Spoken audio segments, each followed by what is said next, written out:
Bueno, estamos a la expectativa de cuál es el marco jurídico que se le da luego de este fallo, más luego también en base a las acciones que ha tomado el presidente de la Nación.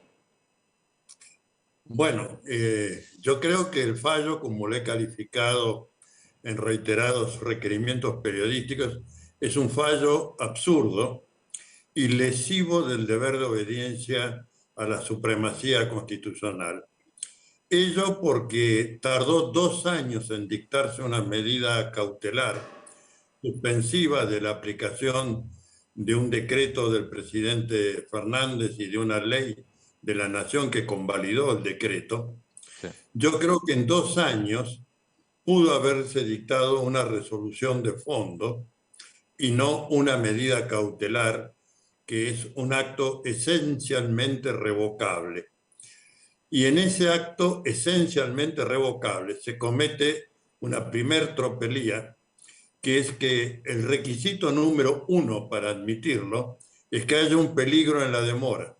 Ahora, que alguien me explique cómo una medida cautelar se va a dictar 2 años después de iniciado el trámite de la misma.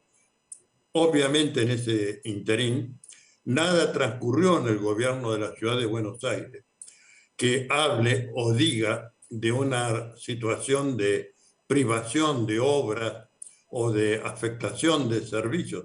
Muy por el contrario, la ciudad ha funcionado, bueno, dentro del plan del actual gobierno, pero en perfectas condiciones de funcionamiento y sin ninguna traba o disminución respecto de su capacidad para cumplir lo que quiera cumplir. El otro aspecto tremendo, ya diría brutal, de la sentencia, y también diría de la responsabilidad del gobierno de la ciudad de Buenos Aires, es que no advirtieron de que la reciente ley de presupuesto de la Nación para el año 2023, que fue aprobada hace poco tiempo después de un debate y tratamiento muy arduo en ambas cámaras del Congreso de la Nación, ley que en la jerga parlamentaria se le identifica como la ley de leyes por su importancia, Sí. se reproduce exactamente la misma alícuota que la que estaba fijada o está fijada en las normas que el gobierno de la ciudad de Buenos Aires ha tildado de inconstitucionales. Pero no tuvo la debida actividad judicial de ampliar su reclamo e incluir en el mismo el tramo correspondiente de la ley de presupuesto de la Nación, donde se refiere la alícuota que corresponde a la Ciudad Autónoma de Buenos Aires. Es decir, se ha perforado otra ley de la Nación sin que sea parte del objeto procesal y sin que se haya oído al respecto a ninguna de las partes concernidas, que sería el gobierno nacional y, por supuesto, todas las provincias, los 23 distritos, porque esto afecta la obra pública que puede dirigirse con la coparticipación de los fondos que le corresponden al gobierno nacional y el de la provincia o región respectiva para realizar la obra de que se trate. Es decir, se favorece a la ciudad que tiene el mejor nivel de vida y de ingresos de la Argentina, equiparable a Barcelona, y se va en detrimento de las provincias, donde hay enormes falencias, a veces de obra pública, de rutas, de puentes, de obras de ingeniería para la provisión de servicios de electricidad o gas, agua potable, servicio cloacal. Bueno, todo esto se ve privado, disminuido por esta inconsulta y absurda resolución que dictó la Corte omitiendo una ley de la Nación y su propia doctrina, que viene de precedentes muy antiguos, de que los fallos deben dictarse conforme el estado de situación al momento de emitir la sentencia. Bueno, hicieron tabla rasa con eso también acá. Doctor, Sí, en ese marco, en ese contexto que usted lo está describiendo, ¿Hizo bien el presidente en sostener, como lo sostuvo hoy, que va a acatar el fallo de la Corte Suprema de la Nación? ¿Podría haber hecho jurídicamente otra cosa el presidente de la Nación? Yo creo que el presidente debió haber hecho lo que se comprometió con los gobernadores. Esto es, la recusación de los ministros de la Corte y un recurso de revocatoria, que significa rever esta resolución absurda, que tendría que ser resuelto por la Corte de Conjueces, que es una nómina de 5 presidentes de cámaras federales de todo el país, que debe ser sorteada por un mecanismo informático y que aguardo de suceder que sea público. Entonces, ese tribunal de conjueces es el que tiene que examinar primero la admisibilidad de la recusación por prejuzgamiento forzoso en que se encuentra incursa la actual Corte. Y segundo, resolver el recurso de revocatoria, porque es un criterio nuevo, independiente, que va a tomar ahora todas las impugnaciones que la resolución amerita.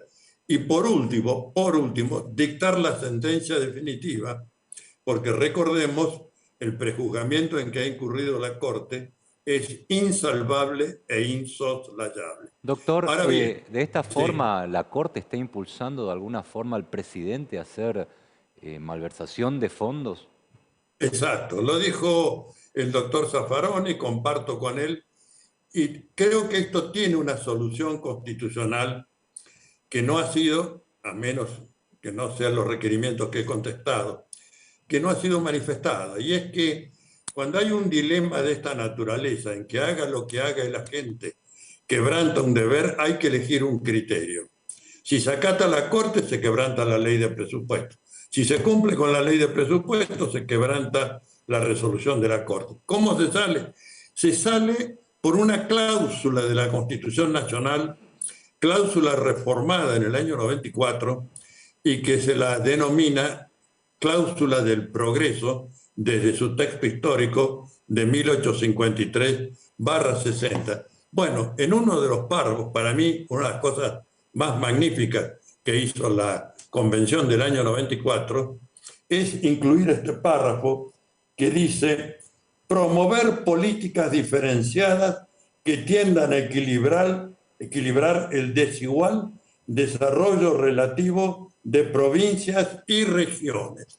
Es decir, hay que distribuir el presupuesto de la nación de manera que aquellos lugares, provincias, regiones que estén menos favorecidos, más necesitados, reciban un porcentual mayor para poder atender a resolver esos conflictos que afectan la igualdad en las condiciones de existencia social en todo el territorio de la nación argentina. Esto es el rector de la resolución y del criterio que debe adoptarse.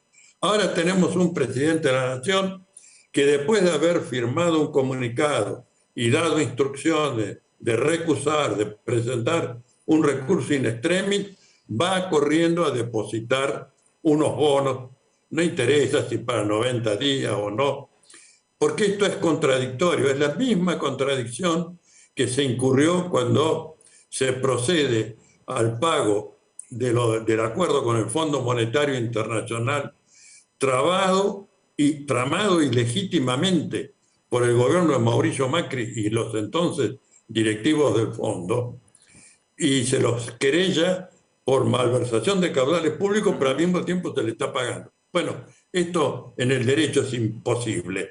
Es decir, una conducta no puede ser lícita y prohibida al mismo tiempo. Acá estamos haciendo lo mismo. Con buen criterio se dice que el fallo es arbitrario o absurdo, como digo yo, y se está ahora pagando o intentando pagar el fallo calificado de absurdo. ¿Cómo va a proceder un recurso de revocatoria si se incurre en esta contradicción? Ahora, Yo creo que doctor, hay que tener interés institucional, soportar cualquier consecuencia, pero llevar adelante ese deber de obediencia a la supremacía de la Constitución, que tiene un texto claro e inequívoco en la cláusula del progreso, artículo 75, inciso 19 de la Constitución Nacional. Doctor, el presidente Alberto Fernández es un especialista del derecho, de hecho es catedrático en la UBA, en la Facultad de Derecho. Uno supone que no debe desconocer para nada lo que está marcando. ¿Por qué considera que el presidente reculó en su decisión primaria? Mire, yo no voy a dar un juicio académico sobre el doctor Alberto Fernández. Yo ya en algún momento anterior, y como hice público en varios requerimientos periodísticos, pedí un debate con él en torno al pago al Fondo Monetario Internacional en la Facultad de Derecho con televisación por la televisión pública. No tuve respuesta. Bueno, será que no lo consideró procedente. De la misma manera diría ahora que él, con el elenco que quiera ser asistido, los invito a un debate para que me expliquen si esto dice la Constitución, si esto dice la Ley de Presupuesto de la Nación, ¿a qué viene ir a cumplir con algo que es inconstitucional, en lugar de articular los mecanismos que la Constitución prevé para enervar esto, que por un lado ese recurso revocatoria, pero que hay que hacerlo consistente? Si yo digo que no tiene que pagar y estoy depositando, bueno, obviamente me van a poner un psiquiatra al lado. Y creo que esto no procede. Procede sostener una postura, y yo felicito al gobernador del Chaco, que fue el que primero dijo que este fallo era incumplible y que él lastimaba a las 23 provincias que forman el territorio de la nación argentina. Bueno, nosotros le damos más letra jurídica a ese pronunciamiento correcto y decimos qué es lo que hay que hacer. Y junto con esto, el pedido de juicio político y remoción de los 4 magistrados de la Corte, sin ponerse de entrada a contar si tienen los 2/3 de los votos para la acusación y los 2/3 para la sentencia de remoción. Lo que interesa es que se sepa que hay un sector y un gobierno que cumplen y van a hacer cumplir la Constitución, porque este es un acto de violencia institucional, una Corte que se cree legislador en última instancia y poder ejecutivo en última instancia, y le enmienda las decisiones a todos ellos con grave detrimento de la división de poderes y del Estado de Derecho. Creo que esto también hay que señalárselo a la Corte. Los 2 poderes que son electos por la voluntad popular se han pronunciado en el marco de sus incumbencias constitucionales de una forma unívoca. El único que sale con un criterio diferenciado es la Corte Suprema, sin un apoyo normativo, sino a ojo de buen cubero, estableciendo un 2,95 para creer que son salomónicos. En realidad no es salomónico, es chapuza. Y la chapuza no tiene por qué ser admitida por nadie. Ahora, si el presidente tiene un criterio contrario, es del presidente. Pero nunca me van a escuchar a mí decir algo que no tenga un sostenimiento constitucional, ¿no? Doctor Eduardo Barcesat, abogado constitucionalista, le agradecemos muchísimo sus palabras y su presencia aquí en Toda la Info.